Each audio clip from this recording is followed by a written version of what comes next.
Estamos de vuelta en tu programa Voz Vespertina. Como siempre, recordarte que puedes seguirnos a través de nuestras redes sociales de Voz Media Network. Estamos en todas las plataformas, Twitter, Facebook, YouTube e Instagram. También pueden visitar nuestro portal informativo tvn24.do con las informaciones locales e internacionales más importantes del momento. Además, pueden llamar y participar de los debates en vivo marcando el 809-732-8500. Repito, Jenny y yo queremos escucharte. Marca ahora mismo el 809-732-8500. Jenny, ¿qué tenemos? Una celebración muy importante. Estamos sumamente felices de recibir aquí a Miquela Darroda, que es la oficial de protección de Plan Internacional, que viene a hablarnos de el Día de la Niña. Me encanta poder celebrar este día. Muy buenas tardes, Miquela, ¿cómo estás? Muy buenas tardes a ustedes, gracias, muy bien, y muchas gracias por esta invitación y por poder darnos este espacio para difundir este importante día y su significado también, ¿no?, para República Dominicana. Cuéntame, ¿qué tan difícil ahora mismo es ser una niña en República Dominicana en algunas zonas? Bueno, las niñas y las adolescentes sin duda tienen muchas barreras, enfrentan diferentes problemáticas. Quizás últimamente han escuchado hablar mucho del tema de matrimonio infantil y uniones tempranas. Por suerte, ahí República Dominicana ha podido dar un paso adelante prohibiendo los matrimonios antes de los 18 años, tanto para niñas como para niños, ¿verdad? Sin embargo, todavía las tasas de uniones tempranas son muy altas. Y de embarazo. Y de embarazo también. Siguen quedando embarazadas. Exacto, porque también recordemos que a través de las uniones tempranas, que es una práctica nociva, se perpetúa todo lo que son violencia, abuso, embarazo en adolescentes, y entonces se reproducen esos círculos de vulnerabilidad y de pobreza que van transmitiéndose de una generación a otra. Ya República Dominicana ocupa el primer lugar en América Latina por tasa de embarazo en adolescentes. En el 2017 estábamos un 32% de niñas, mujeres entre 20 y 24 años que se han casado unido antes de los 18, y de eso un 9% lo hicieron antes de los 15 años. Entonces, es una cifra, digamos, que es bastante importante. Claro. También, digamos, que afecta particularmente la población más vulnerable, ¿no? Porque más del 50% de las niñas de los sectores más empobrecidos se han casado unidos antes de los 18 años. Entonces, vemos ahí como la desigualdad también, ¿no?, en términos de pobreza, pues afecta la situación de las niñas. Y también destacar todo el tema de abuso, ¿no? Se ve la perspectiva siempre, ¿no?, del punto de vista de la niña que se embaraza, pero bueno, ¿quién está del otro lado? ¿Quiénes son esos hombres? Muchas veces son hombres mayores. Estamos hablando ya de casos de abuso sexual en ese caso. No solo hombres, las comunidades que son cómplices de esas relaciones. Exacto. Hay digamos, una fuerte aceptación y tolerancia hacia todo lo que son matrimonios, embarazo, abusos detrás de estos, ¿no? Por diferentes razones, ¿no? Estereotipos de género, normas sociales, culturales, impunidad quizá también, ¿no? Sí. Entonces, son varios los factores realmente que conllevan a que al final todos y todas tengamos y podamos jugar algún rol también para poder disminuir estas problemáticas y estas barreras para las niñas.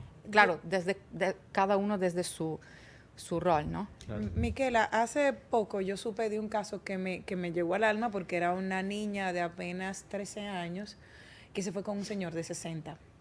La familia venía de ese estado de vulnerabilidad que hablas y los padres cedieron a esa niña por un beneficio económico que iban a recibir. Claro, empezaron a vivir mejor porque es como el intercambio, como aquella vez, como darle una vaca que vas a tener a tu hija. Y estamos aquí en República Dominicana y cosas así me impactaron. ¿Qué puede ser la comunidad cuando ya viene una complicidad de parte de los padres? ¿Nosotros como comunidad podremos intervenir en cosas así? Sí, mira, ya la protección, porque ya a este nivel hablamos de protección de los derechos, ¿verdad?, de los niños y las niñas.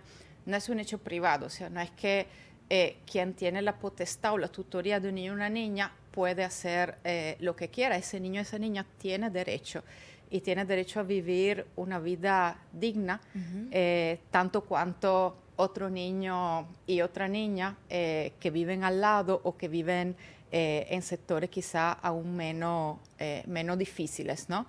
Entonces, pues sí, debemos intervenir. No solo en esos casos, también hay muchos casos de maltrato, hay muchos casos de abuso que se callan, que no se reportan. Hay que reportarlo. También pienso que hay que hacer un trabajo un poco, digamos, de desmontando, ¿no? Todas esas normas, todas esas justificaciones que hacen que eso se perpetúe y que no sea sancionado a nivel social, ¿no? Porque hay sanciones a nivel legal y eso, por supuesto, están vigentes. Sería bueno que sean incluso implementadas con mayor rigurosidad. Hay un tema también de restitución de derecho a esa niña, a ese niño que ha sido abusado, porque recordemos que cuando pasa una situación, ya sea de venta, porque literalmente nosotros encontramos muchos casos de venta de niñas en las comunidades por uniones con hombres mayores a cambio de dinero, a cambio de una casa, a cambio de bienes materiales. Hay una vulneración de derecho. Esa niña quizá a veces sale de un hogar incluso donde sufre violencia. Llega a un hogar donde va a seguir sufriendo violencia. Imagínense ustedes qué disparidad de poder hay entre una niña de 15 años y un hombre de 60, o sea, claro. El caso, o la niña de 13, peor aún, ¿no? Entonces, todos los abusos que puede sufrir esa niña, entra entonces muy probablemente en embarazo temprano, es víctima de abuso sexual, es víctima de otro tipo de violencia, quizá se desvincula de la escuela también. Claro. Y ya entonces, estando en esa situación, se ve dificultado el avanzar en su vida. O sea, entonces hay todo un tema ahí de restitución de derechos que hay que trabajar con esa niña, con ese niño, ¿no? Lo mismo con los casos de abuso. Y luego también, pues, el tema de la sanción social, ¿no? O sea, al final, desde las cosas que se escuchan en los medios de comunicación, desde cómo se reportan, bueno, estos mismos casos muchas veces no se reportan como verdadero abuso y vulneración de derechos, sino que se reportan, digamos que con otro tipo de lenguaje, ¿no? Claro. Que quizá no dejan ver lo que es ese caso en verdad. Entonces, los medios de comunicación también, por ejemplo, tienen un rol súper importante en cambiar las percepciones de la gente, ¿no? Así es. Y por mencionar solamente, digamos, que algunas acciones ahí importantes. Miquela, ¿por qué celebrar un Día de la Niña, además de visibilizar todo esto? ¿Ha funcionado celebrar el Día de la Niña en el mundo para cambiar esta realidad en países, sobre todo latinoamericanos? ¿Qué nos puede decir de eso? Bueno, sí, aquí de hecho, digamos que el Día de la Niña ha sido instituido desde el 2011 por la Asamblea General de Naciones Unidas, y aquí en Dominicana, también a través de un esfuerzo que ha hecho Plan en conjunto con otras organizaciones, con el Congreso, en el 2017 ha sido declarado Día Nacional.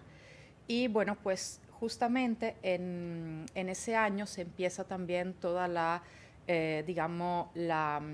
línea de estudios sobre matrimonio infantil, ¿no? Porque antes no existían tampoco estudios, y hicimos, digamos, una caracterización de matrimonio infantil en República Dominicana, donde salieron, por ejemplo, los casos, ¿no? de qué dinámicas estaban detrás de las uniones tempranas, claro. qué pensaban esos hombres, digamos, que se unían con esas niñas, qué pasaba en esas familias, la dinámica, pues, del intercambio de la venta. Y bueno, gracias a esos datos y también a días como estos que visibilizan la problemática, se logra hacer incidencia y se logra llegar a la prohibición del matrimonio infantil en República Dominicana. Claro, es un primer paso, con eso no se resuelve desde luego el problema, ¿no? Pero sí es una declaración importante por parte del Estado que dice, bueno, aquí no se tolera matrimonio entre niñas y hombres mayores. Sigue pasando en las comunidades, pues por lo que discutíamos ahorita, siguen las normas sociales, siguen cierta impunidad, cierta indiferencia, entonces cierta falta de respuesta de los servicios, ¿no? Hacia las familias, a las niñas. Yo recuerdo el testigo, por ejemplo, de una niña que decía, yo salí de un infierno para otro. Wow. Entonces, eso siempre me ha quedado muy grabado porque resume como que la situación que vivía esa niña en casa, quizá en términos de violencia, y la situación en la cual cayó. Entonces, por ejemplo, ahí muy importante la prevención, el tema de crianza en la casa, ¿no? Muchas de esas niñas nos decían el tema de, por ejemplo, del maltrato verbal que sufrían, la desigualdad también de trato con sus hermanos, ¿no? A ella, por ejemplo, les tocaba siempre quedarse en la casa, encerrada, cuidando a los hermanos mayores, haciendo el desayuno para toda la familia, levantándose antes que todo el mundo, antes de ir a la escuela, preparar el desayuno para todo el mundo, ir a la escuela, volver y ponerse a hacer tarea de la casa otra vez. Entonces, da un poco la idea. Teníamos una psicóloga aquí que hablaba de eso y esas niñas llegan a ser adultos muy marcados por esa responsabilidad extra que se le puso cuando eran niños. Tiene un nombre, síndrome parental. Sí, también, del parental, porque Algo así. asumen la responsabilidad que no le correspondía Y a una después son edad muy adultos temprana. y después son adultos con problemas. Exacto. Exacto. Entonces, por ejemplo, se ve limitado el derecho a la recreación, mientras quizá, y ahí está un elemento de desigualdad, ¿no? ¿Por qué las niñas? Bueno, por esta situación. ¿Por qué evidenciamos la situación de las niñas? Matrimonio infantil, embarazo en adolescente y también estas desigualdades que viven respecto a los chicos, ¿no? Que a lo mejor sus hermanos están jugando en la calle, pero ella no puede. A mí me por ser preocupa algo niña. que yo he denunciado aquí mucho y es que hay una moda de querer comparar situaciones pocas que le ocurren a hombres, donde son atacados por mujeres, con la otra versión, que es hombres atacando a mujeres. Y yo explico que yo, por ejemplo, y di un ejemplo muy simple, el cáncer de mama, el 1% son hombres, pero toda la política pública está orientada a la mujer. Entonces, fíjate cómo tú estás haciendo la separación, es las niñas que lo están sufriendo. Eso es por algo, que son las niñas, no son los niños varones, son las niñas hembras. Entonces, hay que desenredar por qué es que le pasa a las niñas, no a los niños. Y ahí es que hay que atacar. Sí, seguramente, aunque eso, por ejemplo, en los casos, la problemática que estamos debatiendo aquí no significa no trabajar también con hombres y niños, por ejemplo, todo lo contrario, o sea, desde plan, sí, digamos que nuestro propósito es el promover los derechos de la niñez y la igualdad de las niñas, pero para lograr eso, también, obviamente, tenemos que trabajar con niños, con hombres. No es que se puede trabajar solamente con Lo sé, pero tú dijiste lo importante, como igualdad de género. Cuando aquí en República Dominicana se quiere trabajar la igualdad de género en las escuelas, viene el cuco de la ideología de género. Y que eso es que quieren desmasculinizar a los niños. Y es incorrecto verlo así. Es que el niño entienda que son iguales en derecho. Y que tú no puedes poner unos estereotipos a las niñas que la van a marcar de por vida. Que son iguales en derecho, pueden ser biológicamente diferentes, pero en derecho son iguales. Y eso es lo que me preocupa de mi país. Yo amo mi país, pero en ciertos temas creo que estamos en el siglo pasado. Sí, de eso se trata. Sería muy importante, de hecho la escuela es un escenario, digamos, fundamental, nada más por si pensamos su alcance, precisamente para temática como la igualdad de género, trabajada pues desde esa perspectiva, y también la educación sexual integral, ¿no? Eso es algo, o sea, en un país donde 1 de cada 5 adolescentes, ¿verdad?, es madre antes de los 18 años, entonces pienso que es muy importante pues contar con ese tipo de programa, ¿no? Además que se ha demostrado, a lo contrario de lo que se dice, porque hay muchos, quizá malentendido o mala información alrededor de lo que persiguen esos programas. Así es. No persiguen anticipar la iniciación sexual, todo lo contrario, se ha demostrado que a través del programa educativo de educación sexual integral se posterga la decisión por parte de la persona adolescente de tener su primera relación sexual. Entonces, en ese sentido, también, digamos, se circula información que no es verídica y lo que está haciendo es atrasando realmente una posibilidad de progresar en ese sentido y realmente creo que el país lo necesita. En el caso de mañana que vamos a celebrar y a partir de ahora, esta semana hasta el día 11, ¿cuáles son las actividades que tienen ustedes para celebrar el Día de la Niña precisamente desde Plan? Bueno, tenemos el día 5 de octubre en Galería 360 un panel, ahí vendrán chicas, adolescentes de diferentes partes del país. Lo estamos organizando en conjunto con el GANA, el Gabinete por la Niñez y la Adolescencia, el CONANI, Supérate, la Coalición ONG por la Infancia y UNFPA y el Ministerio de la Mujer y por supuesto Galería 360, digamos, apoyando esta iniciativa. Entonces, les invitamos a ustedes, a todo el público, a que participen el 5 de octubre a las 5:30 en Galería 360. También estamos promoviendo lo que son las tomas de poder. Se trata de un acto, en este caso simbólico, pero que también tiene el mismo objetivo, ¿no?, del Día de la Niña. Entonces quiere visibilizar las niñas en posiciones de liderazgo y de poder. Entonces consiste en que una niña... Yo. Mi mujer en mi casa. Yo. Tú. Somos nosotros. Pues, pueden participar. Consiste en ese caso en que una niña tome un nivel, tome el poder, digamos, el nivel de autoridad máxima dentro de una empresa, de una institución, y que ahí se puedan un poco, digamos, visibilizar esta ruptura, ¿no?, de estereotipos, ¿no? De hecho, una de las barreras que enfrentan las niñas y las adolescentes y mujeres jóvenes es precisamente la dificultad, ¿no?, en acceder a puestos de liderazgo y de poder. Entonces, un poco llamar la atención sobre eso. Y también a través de una iniciativa que es un challenge, se llama A Mi Yo Niña, invitamos las mujeres a escribir una carta a su yo más joven. Qué bonito. Sí, un poco el mensaje debe ser lo que le habría gustado escuchar, oír, qué informaciones le hubiera gustado recibir, saber, especialmente antes de cumplir 16 años. Y eso, que esa carta sirva de inspiración para las niñas de hoy en día, para que puedan inspirarse en esas mujeres, en esos líderes. Y entonces, bueno, les invitamos a subir a sus redes sociales. Puede hacer un post en sus redes sociales con el hashtag a mi yo niña y también taguear Plan RD, que así nosotros lo reproducimos. ¿Este tema de la carta es nuevo o lo han hecho antes? Creo que se ha hecho. Me parece muy chulo. Sí, quizá en otros países. Y si se pudieran conseguir mujeres lideresas internacionales, eso fuera de un impacto tremendo.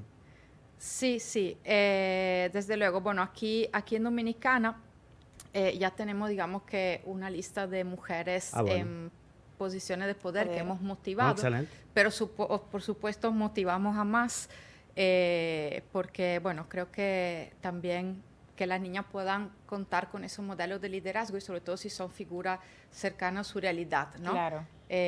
Un poco que quizá pueden haber pasado por alguna barrera y entonces como que ese mensaje de esas mujeres que ahora están en una posición de liderazgo les sirva de impulso, les sirva de ejemplo, de modelo positivo. Plan Internacional opera en República Dominicana desde 1987. Sí. Además de este tema, con las niñas, ¿qué otros programas? Creo que tienen un tema de paternidad responsable. ¿Qué otros programas desarrollan en República Dominicana?